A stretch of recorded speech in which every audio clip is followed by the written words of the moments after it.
Welcome to all in our today's lecture. Now we are in this chapter, that is solutions. Now in these solutions, in our last lecture we have seen some colligative properties. In that we have seen the depression in freezing point in our last video lecture. Now in continuation with that, now today's our point is osmotic pressure.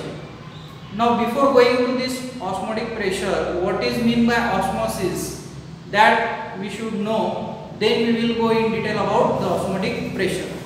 Now what is mean by osmosis? In your daily life you are coming across a number of examples of osmosis. Now in 10th standard also you have already studied this concept, that is osmosis. Now I will tell some examples which are related to this process, that is osmosis. For example, when you observe the khajur, or we can say in another word kharik, when you place it in water and after 8 hours, if you notice its size will be its size gets increases. Now what is happening there? The water in when we place that kharak in water, it absorbs the water molecules through its membrane. That is, only water molecules are allowed to pass into the kharak. Then it will get swollen up after some time. Now due to that process, what happens? The solvent molecules which are present outside the membrane comes in the through the pores inside the kharak, and its size gets increases. So this is the process what is happening there, and if you notice after 8 hours its size gets increases, and that process we are calling it as a osmosis process. And again, if you place that swollen kharak into sunlight or in high sunlight or at high temperature, again what happens, the water molecules which are present inside it gets evaporated, means again that kharak gets shrinks. Now at that process, reverse process will take place. So this is a good example in our daily life. You can take different examples also. But in your 10th standard, you have studied that when you place a blood cells, that is RBCs, in a sugar solution, it gets shrinks. Why it gets shrinks? Because the water molecules which are present inside it, they get lost in the sugar solution due to the high concentration of sugar, due to the high concentration of salt. So that shrinking process is nothing but the reverse of this osmosis process. So these are the our daily life examples. So that process we are calling it as a osmosis process. Okay. Now in our word osmosis we can define, but before going to define that osmosis process, we should know about some basic things. Now here I have mentioned the 2 points, permeable membrane and semi-permeable membrane. What is meant by first of all we will see permeable membrane. Now permeable membrane is such a membrane which allows solute as well as solvent molecules to pass through it. Is called permeable membrane. Okay, in simple way we can define this permeable membrane. Now which is the good example of it? Membrane of a simple paper. If you take a simple paper, it will pass both the solute as well as solvent molecules. That paper we are calling it as a membrane of paper, and which is a good example of this permeable membrane. Now we will see the next term, that is semi-permeable membrane. Semi-permeable membrane is such a membrane which allows only to pass the solvent molecules through it, not a solute particles. Therefore, such a paper we are calling it as a semi permeable membrane. Okay, now which are the examples of it? The first one is that the parchment paper, and the second thing is that is the second example is the complex, this complex. These are the two examples of what we can say semi permeable membrane. Okay, only what is its function? It allows only to pass the solid molecules, not the solute molecules. So these are the two basic things which you should know before going to study the osmosis process. Okay, now we will come across this process. Now how we can define this osmosis in our language, that is in simple manner.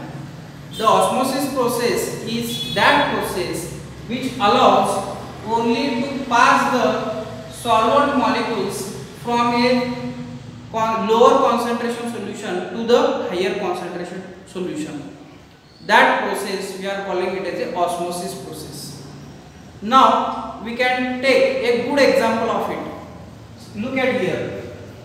Solution of lower concentration we have kept in a left compartment, and a solution of higher concentration we have kept in another compartment, and both these solutions are separated by a semi permeable membrane. This the middle portion of this compartment we are calling it as a semi permeable membrane. And what is its function? I already told. It allows only to pass the solvent molecules from a solution of low concentration to high concentration. So that is the main function. Now here what will happen? Now see this direction from left to right. Now this in this compartment solution of lower concentration is present at left hand side. So therefore the solvent molecules which are present at left are passing through this semi-permeable membrane towards the solution of high concentration and not the solute particles. Okay, so this is about what we can say this concept, that is osmosis. So you can find different examples also. If you just Google it, you will get different examples of osmosis process. Okay, so this is a very useful process in our day-to-day life, and also for your examination this is a very important point. Now we will move towards the another concept, that is osmotic pressure. Now what is meant by osmotic pressure? Before going to that point, we will see one good example of it. Now you just look at this diagram. What is means what it tells us, this diagram? You just look towards this Thistle funnel which we have taken. Thistle funnel which has a characteristic shape. Now look at here. At its end, which is enclosed by this semi-permeable membrane we have shown here, and one long cylindrical glass tube is also present here. And what is its function? To rise the liquid inside it. That is the important function of it. That is Thistle funnel. This Thistle funnel, what we did, we have inserted in a chamber which is having a solvent, that is water, pure water. And the pure water, which is nothing but which acts as a solvent. Okay, and inside this Thistle tube, the another solution we have taken, that solution is nothing but what we can say, a sugar solution. Now you already know about both these concepts. Sugar solution is at high concentration, you already know, and the solvent only water which is in pure state, which is present outside that Thistle tube. And both these solutions which are separated by the one thing that we are calling it as a semi-permeable membrane. Okay. Now what is its function? I already told in detail in this the last concept. What is the main function of semi-permeable membrane? It allows only to pass the solvent molecules, not the solute molecules. So here what will happen? The solvent molecules which are present outside this Thesal tube tries to enter in this Thesal tube.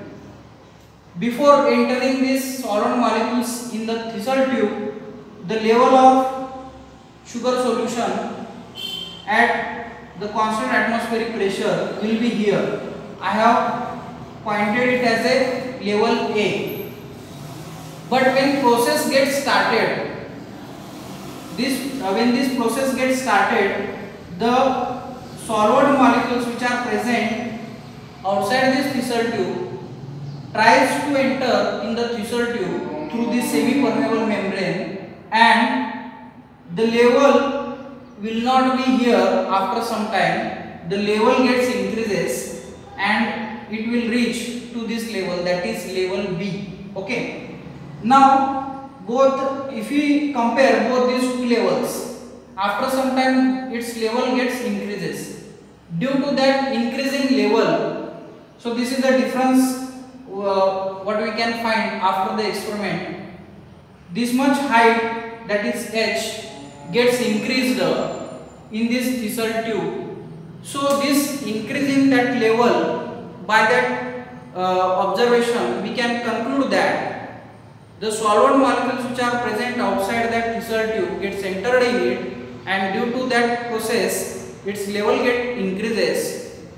That process is only due to the concept of this, what we can say, osmotic pressure.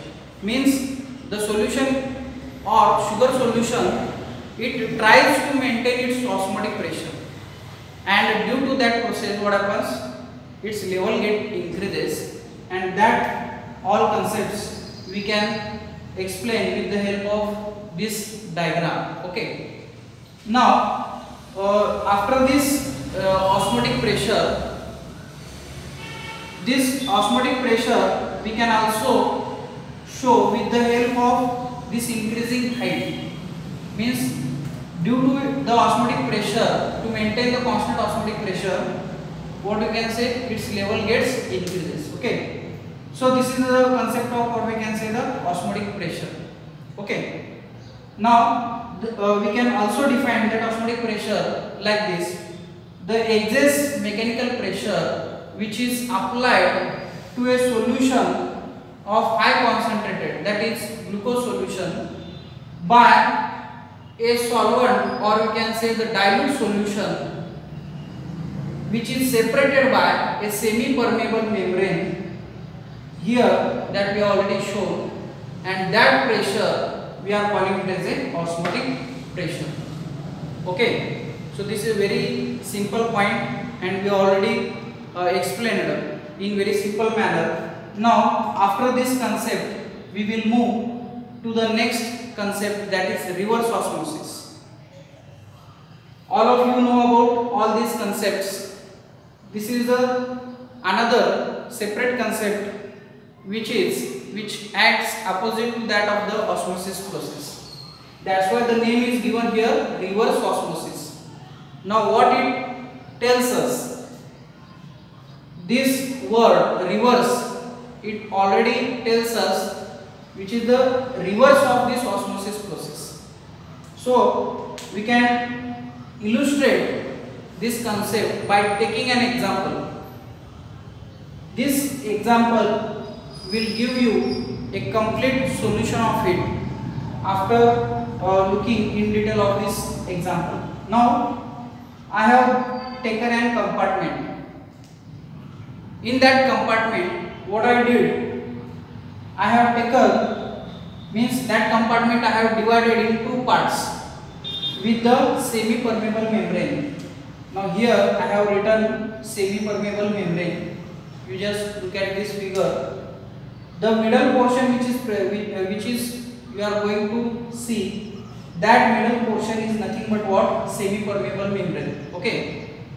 And the whole compartment is divided into two parts.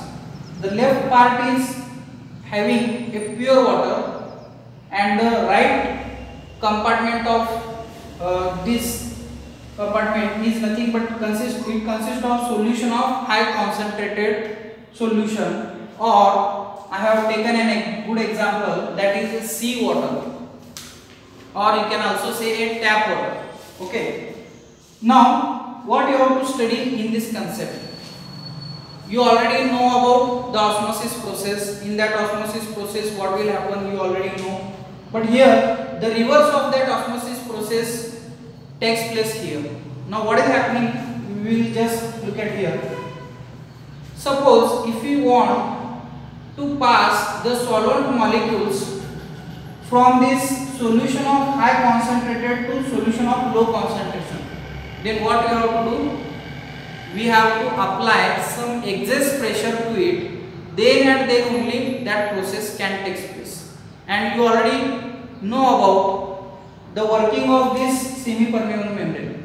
What is its working? It only allows to pass the solvent molecules from a low concentration to high concentration. I have told just before.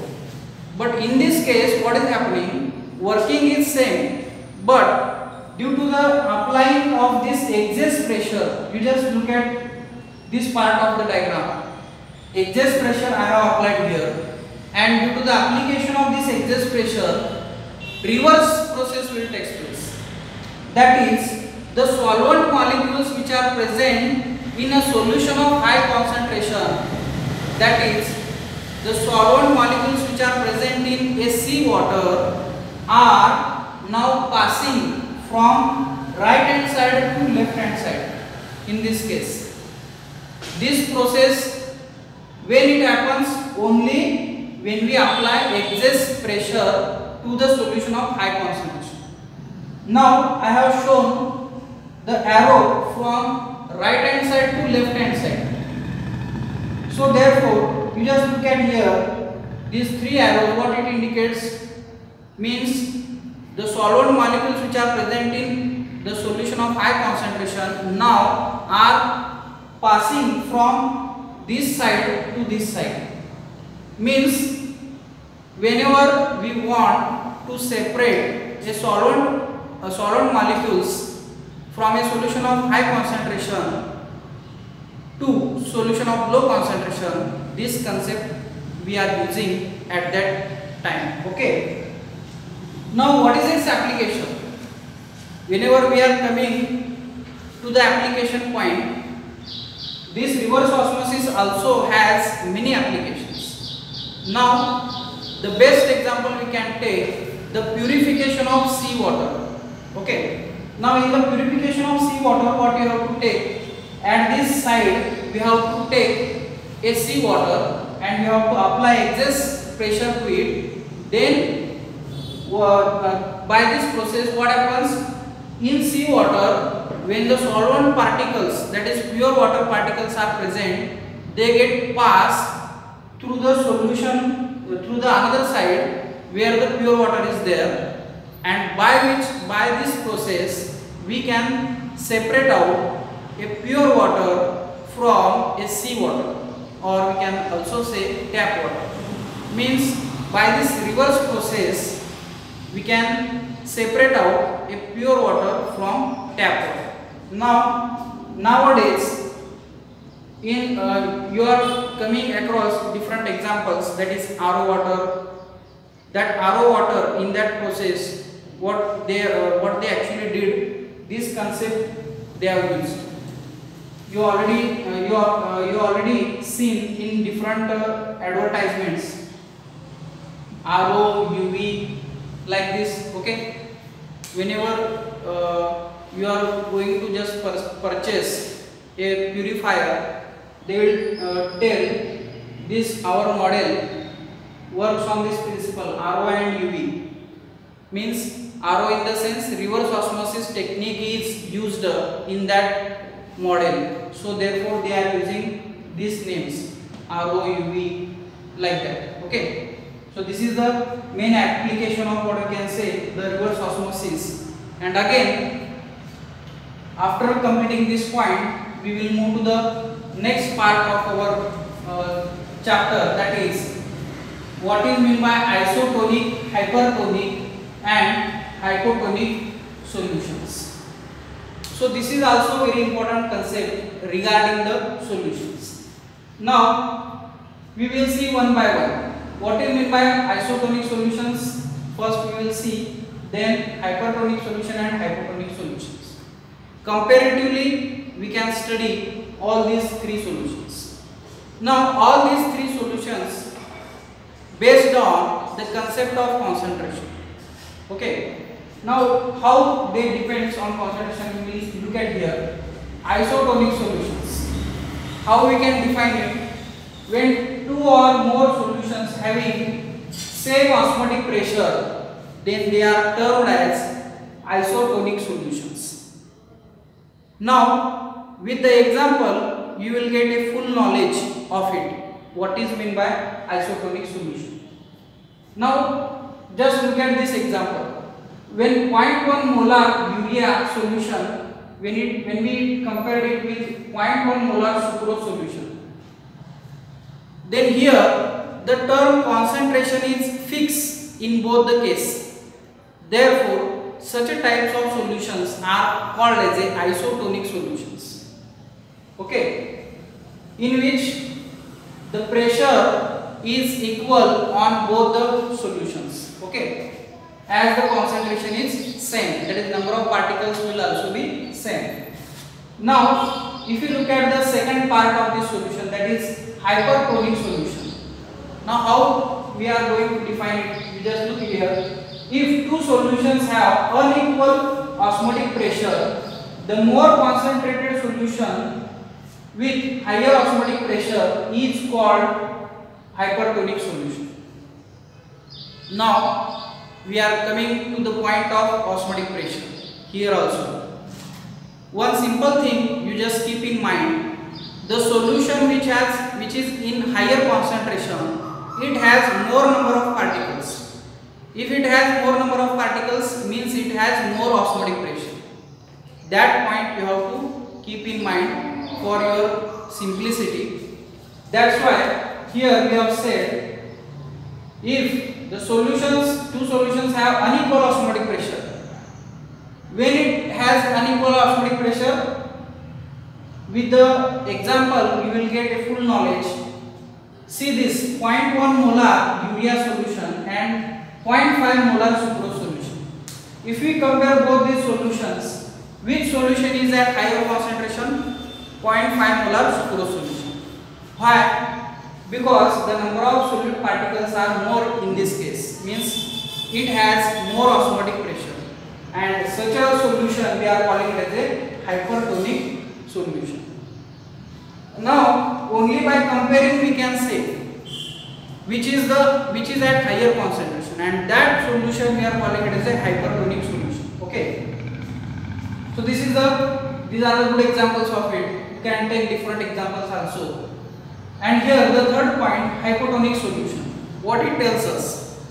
You just go on studying this hypotonic solution. Once you have studied this solution, you will get an idea what is meant by hypotonic solution. It is the concept which is opposite to that of hypertonic solution. Same definition also we can say here, but instead of higher osmotic pressure, we can say here lower osmotic pressure. The solution which has lower osmotic pressure and having less concentrated, that solution we are calling it as a hypotonic solution. We can also take the same example here also, that is 0.1 molar urea solution and 0.5 molar sucrose solution.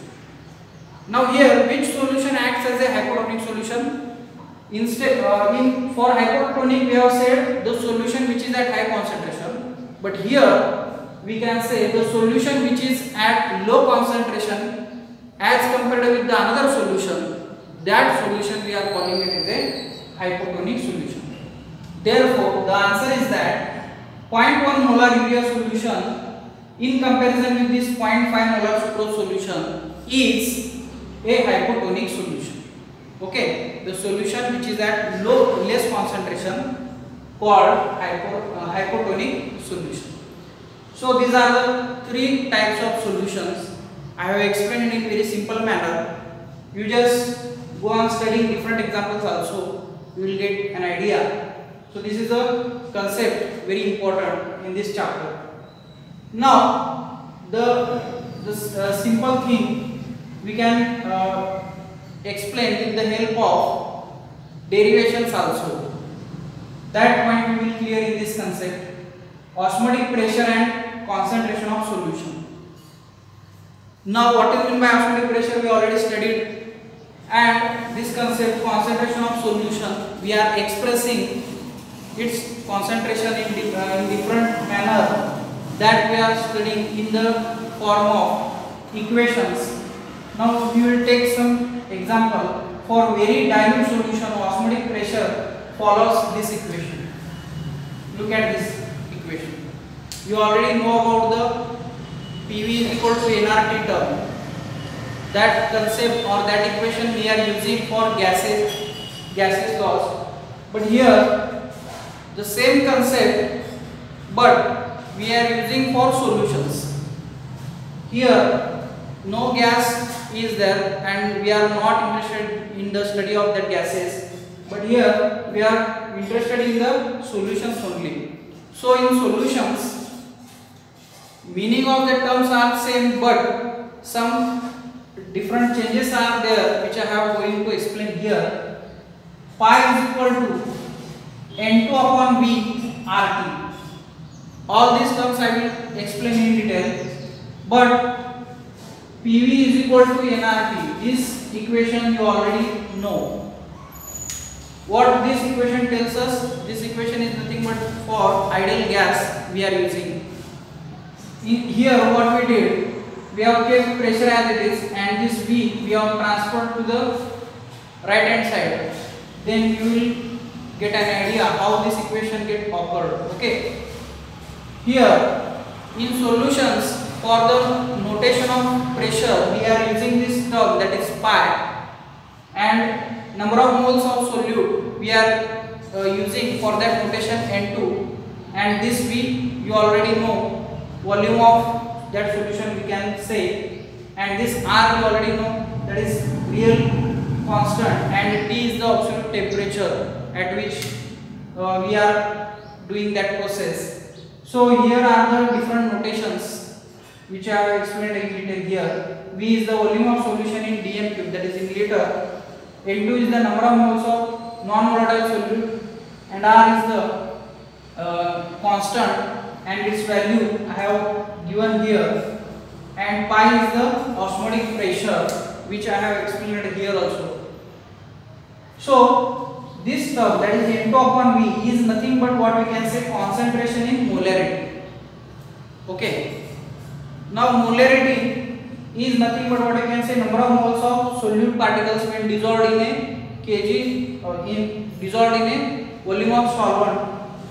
Therefore, whole this term we are calling it as a concentration in molarity. And at the place of this N2 upon V, we can replace this N2 upon V with the M term. What this M indicates? It is nothing but the molarity. Okay.